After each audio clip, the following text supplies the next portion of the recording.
Hello friends, स्वागत है आपका हमारे यूट्यूब चैनल टेक समाचार पर। और आज हम बात करने वाले हैं फॉरेन इनकम, जो कि हम विदेशों से कमाकर इंडिया में लाते हैं, और इंडियन इनकम जिसे हम किसी भी कारण से फॉरेन भेजते हैं। ऐसी इनकम को इंडिया में लाने पर लगने वाले टैक्स को अथवा अपनी इंडियन इनकम को फॉरेन भेजने पर होने वाले टैक्सेशन पे आपको किन बातों का ध्यान रखना है, बहुत ही आसान भाषा में हम आपको इन सभी चीजों को समझाने का प्रयास करेंगे। बने रहिए हमारे चैनल पर। वेलकम टू टेक समाचार।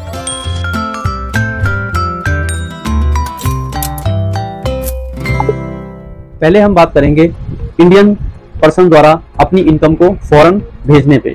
सर्वप्रथम हम बात करेंगे LRS लिबरलाइजेशन रेमिटेंस स्कीम, जिसे हम उदारीकरण की योजना कहते हैं। FEMA foreign exchange monetary act 2015 में फॉरेन इनकम भेजने के लिए जो लिमिट दी गई थी, वर्तमान में वह $2.5 लाख तक है। अर्थात $2.5 लाख तक आप अपनी इंडियन इनकम को फॉरेन में किसी भी पर्पज से, चाहे वे अपने रिलेटिव्स के हेल्थ के लिए, उनके फैमिली एस्टेब्लिशमेंट के लिए, एजुकेशन के लिए, हेल्थ रिलेशंस में, या फिर किसी अन्य फैमिलियर पर्पस के लिए अगर देना चाहते हैं तो $2.5 लाख तक आप दे सकते हैं। उसमें कोई समस्या नहीं है। $2.5 लाख से ज्यादा अगर आप ड्यूरिंग द फाइनेंशियल ईयर देना चाहते हैं तो आपके ऑथोराइज बैंक को RBI से आपके लिए परमिशन लेना होगा, और RBI की परमिशन के बिहाफ पर ही आप आगे $2.5 लाख से ज्यादा ड्यूरिंग द फाइनेंशियल ईयर पर पर्सन भेज सकता है। साथ ही हम बात करेंगे TCS tax collection at source की, क्योंकि आप अपना इंडियन मनी फॉरेन किसी भी पर्पस जैसे मेडिकल, ट्रैवल, एजुकेशन, एमिग्रेशन,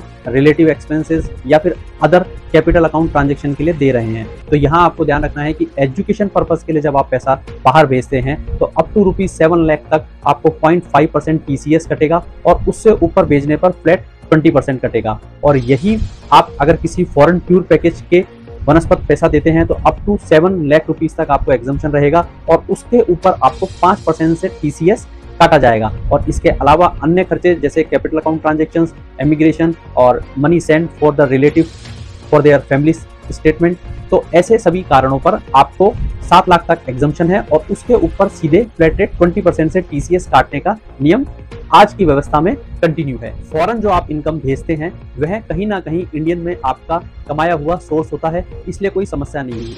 आप अपने सोर्स इनकम को ही या फिर सोर्स किसी भी प्रकार के सिक्योर्ड लोन अथवा अनसिक्योर्ड लोन को ही बाहर बैंकों में ट्रांसफर करते हैं अपने इंडियन बैंकों से। इसलिए जो आप फॉरेन इनकम इंडिया से कमाई हुई बेचते हैं वो कहीं ना कहीं आपके इनकम टैक्स के रिटर्न्स में ऑलरेडी असाइन होती है। आगे हम बात करते हैं फॉरेन से कमाई हुई इनकम को इंडिया में लाने के संदर्भ में।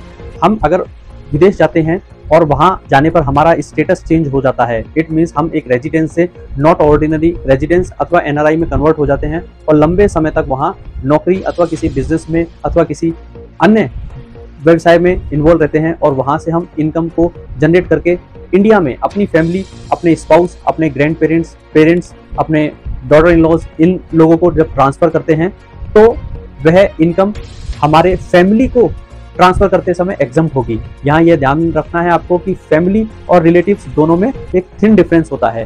फैमिली में आपके स्पाउस, आपके बच्चे, आपके grandparents, grandsons involve होते हैं, किंतु जिन्हें हम कहते हैं चाचा, मामा, मौसा, मौसी, फूफा, बहू, ये सब हमारे रिलेटिव्स की डेफिनेशन में आते हैं। इन्हें आप डायरेक्ट फॉरेन अकाउंट से सीधे ट्रांसफर ना करें, क्योंकि अगर ऐसा ट्रांसफर आपका मोर देन 50,000 हुआ तो वह सेक्शन 56 के अकॉर्डिंग गिफ्ट के डेफिनेशन में चले जाएगा। तो इसलिए आप रिलेटिव्स को जब ट्रांसफर करें तो 50,000 रुपए सालाना हो, और अपने फैमिली को आप अपने एजुकेशन, ट्रेवल्स, मेडिकल्स अथवा फैमिली एस्टेब्लिशमेंट्स या फिर हाउस होल्ड एक्सपेंडिचर्स के पेटे फॉरेन से कमाया हुआ इनकम अपने फैमिली के अकाउंट में ट्रांसफर कर सकते हैं। वह टैक्स फ्री रहेगा। किंतु यह टैक्स फ्री कैसे होगा और इसे हम इनकम टैक्स की रिटर्न में शो करें अथवा नहीं, इस पे हम आपको इसी वीडियो में आगे बताएंगे। आप बने रहिए। जब हम फॉरेन कमाने के लिए जाते हैं तो ऐसे में हमारे इंडियन रेजिडेंट स्टेटस चैलेंज होना शुरू हो जाता है। हमारी इनकम टैक्स के अकॉर्डिंगली कैटेगरी 3 प्रकार की होती है। एक ऑर्डिनरी रेजिडेंट्स, एक नॉट ऑर्डिनरी रेजिडेंट्स, एक होती है NRI। जनरली हम सभी इंडियंस रेजिडेंट कैटेगरी में कहलाते हैं, फिर चाहे हम फॉरेन टूर एंड ट्रेवल्स के लिए अथवा एक विजिटर वीजा पे अथवा एक स्टूडेंट वीजा पे एक सर्टेन टाइम के लिए जाएं तो भी हम रेजिडेंट ही रहते हैं। किंतु अगर हम किसी व्यवसाय अथवा लगातार नौकरी करने के पर्पज से फॉरेन में शिफ्ट हो जाते हैं और एक अनवरत लंबे समय तक रहे, तो उस समय पर हमारा स्टेटस रेजिडेंस से हटकर नॉट ऑर्डिनरी रेजिडेंट्स और NRI में तब्दील हो जाता है। ये स्टेटस कैसे बनते हैं इसके लिए हम जानेंगे section 6 subsection 1 of income tax act की basic condition and section 6 subsection 6 clause A की एडिशनल कंडीशन। बेसिक कंडीशन में दो कंडीशन दी हुई है। पहली कंडीशन ये कहती है कि प्रीवियस फाइनेंशियल ईयर में कोई भी इंडिविजुअल 182 या उससे अधिक दिन भारत में रहा। बेसिक कंडीशन की सेकंड कंडीशन ये कहती है कि प्रीसीडिंग फाइनेंशियल ईयर में 60 दिन रहा हो और उससे इमीडिएट प्रीसीडिंग के 4 सालों में 365 दिन रहा हो। ये दो कंडीशंस बेसिक कंडीशंस कहलाती हैं। और एडिशनल कंडीशंस में भी दो कंडीशन होती हैं कि वह भारत में कम से कम 2 साल रहा हो इमीडिएट प्रीसीडिंग 10 ईयर्स में, या फिर वह भारत में रहा हो 730 दिन इमीडिएट प्रीसीडिंग 7 ईयर। अब यहाँ पर इन बेसिक्स और एडिशनल कंडीशंस में ही छुपा है आपका स्टेटस। अगर आप भारत से बाहर गए हैं किंतु इस वीडियो में बताई गई बेसिक और एडिशनल कंडीशंस को पैरेलली हम काउंट करें तो आपकी बेसिक कंडीशंस जो बताई हैं दो कंडीशंस, उनमें से कोई भी एक आप पूरी कर ले और एडिशनल दोनों कंडीशन आपकी सेटिस्फाइड रहे during the day resident in India after considering to go outside India, तो उस केस में आप रेजिडेंट रहेंगे। और अगर आपकी बेसिक दोनों में से एक कंडीशन फुलफिल हो और एडिशनल में से भी सिर्फ एक ही फुलफिल हो रही हो तो ऐसे में आप बन जाएंगे नॉट ऑर्डिनरी रेजिडेंट्स। और अगर आपकी बेसिक दो कंडीशंस में से कोई भी पूरी ना हो तो ऐसे केस में आपका स्टेटस चेंज हो जाएगा और आप बन जाएंगे नॉन रेजिडेंट इंडियन एनआरआई। अब हम बात करेंगे कि आपके स्टेटस नॉट ऑर्डिनरी रेजिडेंट्स अथवा एनआरआई होने के बाद जब आप एक लंबे समय से फॉरेन में रह रहे हैं और अपनी कमाई हुई इनकम को अथवा वहां के इन्वेस्टमेंट को डिस्क्लोज कर रहे हैं अथवा नहीं।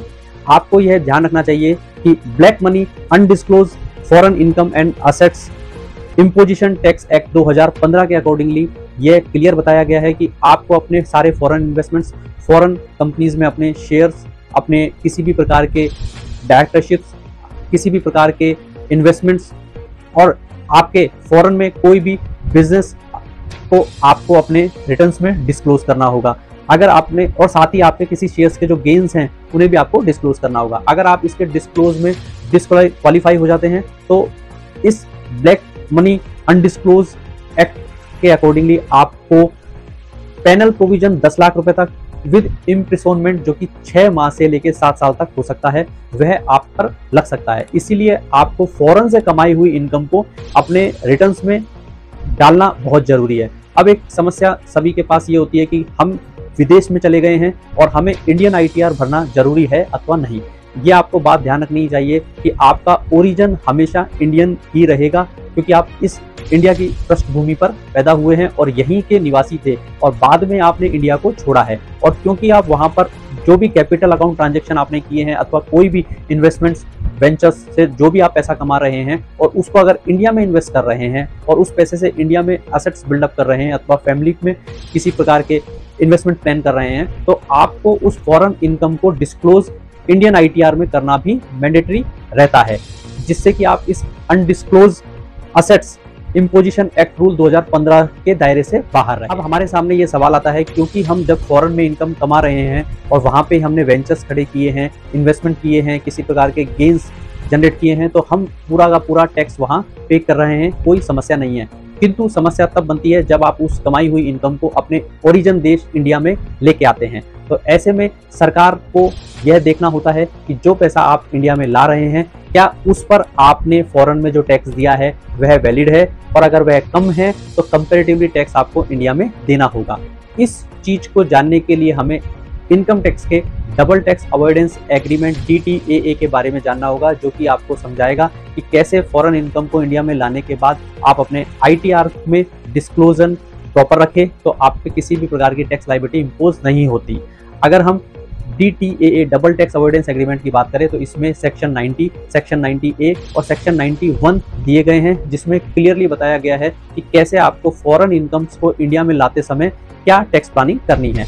अभी वर्तमान में DTAA double tax avoidance agreement के तहत इंडिया सरकार ने 93 देशों के साथ एग्रीमेंट किया हुआ है और ऐसे देशों में हमारे भारतीय अगर जा रहे हैं जो कि हायर स्लैब्स स्टेट्स हैं इस कंट्रीज के, वहां पर आप जब टैक्स दे रहे हैं तो कंपेरेटिवली जब आप इंडिया में उस इनकम को लाते हैं तो फॉरेन में दिए गए टैक्स को ही इंडिया में कंपनसेट माना जाता है। लेकिन वह प्रणाली कैसे काम करती है हम इस वीडियो में आपको आगे बताएंगे। यह प्रणाली डबल टैक्स अवॉइडेंस एग्रीमेंट 2 रुपए में काम करती है, जिसे हम यूनिलेटरल और बिलेटरल कहते हैं। यूनिलेटरल सेक्शन 91 में आता है और बिलेटरल सेक्शन 90 और सेक्शन 90A को कवर करता है। पहले हम बात करेंगे सेक्शन 91 यूनिलेटरल, इसे हम डिडक्शन मेथड कहते हैं। इसमें सीधा सा फंडा है कि आपने जो फॉरेन में इनकम कमाई है और अगर आप इंडिया में इनकम लेके आए हैं तो आपने फॉरेन में जो इनकम कमाने पर टैक्स दिया है उसे सीधे तौर पर आपकी इनकम में से लेस कर दिया जाएगा और उसके बाद जो नेट इनकम बनती है उस नेट इनकम को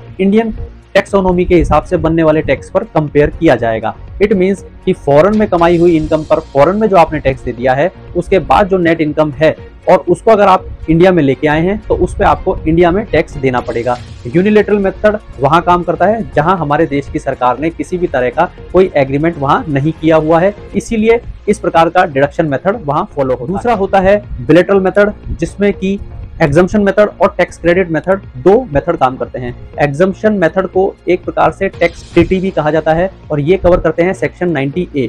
इसमें क्लियर ये कहा गया है कि सर्टेन इनकम्स जो कि किसी दूसरे देश में कमाई गई हो और फिर उन सर्टेन इनकम्स को इंडिया लाया जाए तो उन्हें इंडिया में एग्जम्पशन दिया हुआ है, उन पर किसी भी प्रकार का टैक्स नहीं देना पड़ेगा। इसे आप सामान्य भाषा में अगर समझेंगे तो डिविडेंड, इंटरेस्ट और रॉयल्टी, ऐसे मद में अगर आपने इनकम जर्मनी, ग्रीस और लीबिया जैसे देशों में कमाई है और इन्हें आप अपने इंडिया में लेके आते हैं तो इसे किसी भी प्रकार के टैक्स के दायरे में नहीं रखा जाएगा, ये पूर्णतः एग्जम्पशन कहा जाएगा। तो ये कहलाता है टैक्स ट्रीटी। इट मींस हमारी सरकार ने कुछ मदों पर होने वाली इनकम दूसरे देशों में टैक्स ट्रीटी असाइन की हुई है। उन इनकम्स को आप उन देशों में कमाएं, वहां अगर टैक्स लगता है तो ठीक है, नहीं लगता है तो भी उस मद की कमाई हुई इनकम को आप इंडिया में लेके आए, उसे पूर्णतः एग्जम्पशन दिया जाएगा, किसी भी प्रकार का टैक्स उस पर नहीं लगेगा। अब हम बिलेटरल के सेकंड मेथड पे बात करते हैं, टैक्स क्रेडिट मेथड, जो कि आता है सेक्शन 90 में। सेक्शन 90 बिलेटरल मेथड ये कहता है कि आपको टैक्स क्रेडिट का फायदा मिलेगा। इट मींस कि फॉरेन में अगर आपने कोई इनकम कमाई है जिस पे आपने टैक्स दिया है और वह इनकम आप इंडिया में लेके आते हैं तो कंपैरेटिवली अगर हम यूएस अथवा यूके की बात करें तो उनका टैक्स, इनकम टैक्स में हमारे इंडिया टैक्सोनॉमी से ज़्यादा टैक्स रेट है। तो अगर आपने फॉरेन में कमाई हुई इनकम पर फॉरेन में यूएस, यूके, जापान, कनाडा, जहां भी आप रहते हैं, ऑस्ट्रेलिया, और वहां आपने टैक्स दिया है और वह इनकम आप अपने फैमिली को इंडिया में ट्रांसफर कर रहे हैं अथवा अपने ही बैंक अकाउंट में ट्रांसफर कर रहे हैं, तो ऐसी इनकम पर आपको टैक्स क्रेडिट फायदा मिलेगा। इट मींस उसी इनकम को इंडिया में कमाई हुई मानते हुए टैक्स काउंट किया जाएगा और उस पर जो टैक्स आता है फॉरेन में पे किए गए टैक्स से उसका कंपेयर किया जाएगा। और अगर इंडिया में आने वाला टैक्स फॉरेन में पे किए जाने वाले टैक्स से कम है तो आपको फॉरेन में कैलकुलेट होने वाले टैक्स की पूर्णतः एग्जम्पशंस टैक्स क्रेडिट के रूप में दी जाएगी। इट मींस कि फॉरेन में जो आपने टैक्स पे किया है उसी को इंडिया में बनने वाले टैक्स के लिए टैक्स क्रेडिट माना जाएगा और आपको उसमें एग्जम्प्ट कर दिया जाएगा। एक और महत्वपूर्ण सवाल जो कि आप जानना चाहेंगे कि फॉरेन में कमाई हुई इनकम को जब हम इंडिया में ट्रांसफर कर देते हैं तो इंडिया में रिटर्न भरते समय आपको क्या रेट ऑफ एक्सचेंज लेना है। इसके लिए भी इनकम टैक्स में क्लियर स्पेसिफाई किया गया है कि आपके इनकम्स के हेड अगर सैलरी है तो सैलरी में आपको जो भी मंथ एंड क्लोज होता है उस मंथ एंड क्लोज जिसके लिए आपने फॉरेन में इनकम कमाई है उस मंथ का आप रेट ऑफ एक्सचेंज ले सकते हैं। और अगर रेट ऑफ एक्सचेंज में आप सहूलियत चाहते हैं तो end of the financial year यानी कि आप 31 मार्च में जो भी रेट ऑफ एक्सचेंज उस फॉरेन नेशंस और हमारे इंडिया का है उनकी करेंसी के बीच में वो पकड़ सकते हैं। और इसके अलावा और कोई भी इनकम चाहे आपने कैपिटल गेन से कमाई हो या फिर किसी अदर सोर्स से कमाई हो, उन सभी केसेस में आप end of the financial year का रेट ऑफ एक्सचेंज ले सकते हैं। इसके अलावा अगर आपने अपने बिजनेस अथवा प्रोफेशन से कोई इनकम कमाई है तो वह आपके लिए एक बुक्स ऑफ अकाउंट का क्लॉज है, तो वहां आपने फॉरेन में उसके लिए बुक्स ऑफ अकाउंट बनाए हैं, प्रॉपर आपने रिपोर्टिंग की है, डे टू डे ट्रांजेक्शन की है, इसलिए उसके लिए रेट ऑफ एक्सचेंज वही फॉलो होगा जब आपने उसको इंडिया में ट्रांसफर किया है। तो उम्मीद करते हैं कि ये पूरा वीडियो आपको सहायता देगा फॉरेन से इनकम को लाने में। इनकम इंडिया की फॉरेन भेजते समय किन किन चीज़ों का ध्यान रखना है और साथ ही फॉरेन जाने पर आपका स्टेटस कैसे चेंज होता है और फॉरेन में कमाई हुई इनकम अथवा इन्वेस्टमेंट्स को किस प्रकार से आप अपने इंडियन ITRs में भी डिस्क्लोज करें। उम्मीद करते हैं आपको ये वीडियो अच्छा लगेगा और इससे आपकी जानकारी में बढ़ोतरी होगी। अगर आपको हमारा वीडियो अच्छा लगे तो आप इसे लाइक कर सकते हैं, आप हमारे वीडियो को शेयर कर सकते हैं, आप हमारे चैनल को सब्सक्राइब करें और हम इसी प्रकार बने रहेंगे आपके साथ। वेलकम टू टेक समाचार।